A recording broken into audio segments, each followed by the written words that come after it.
ليه الطيارة بتطفي النور وقت الإقلاع والهبوط؟ وهل ينفع تسيبه منور؟ كتير من الناس فاكرين إن إطفاء النور وقت الإقلاع والهبوط توفير كهرباء، بس الحقيقة ده جزء من إجراءات الأمان.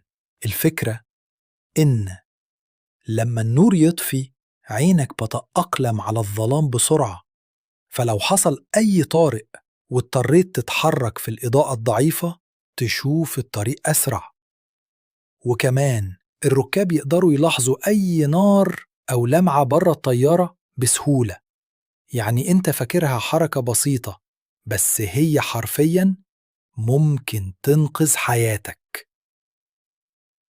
الخلاصة: سيب النور يطفي، وسيب الرحلة على بتاع سياحة اللي يطمنك إن كل تفصيلة وراها سبب ذكي.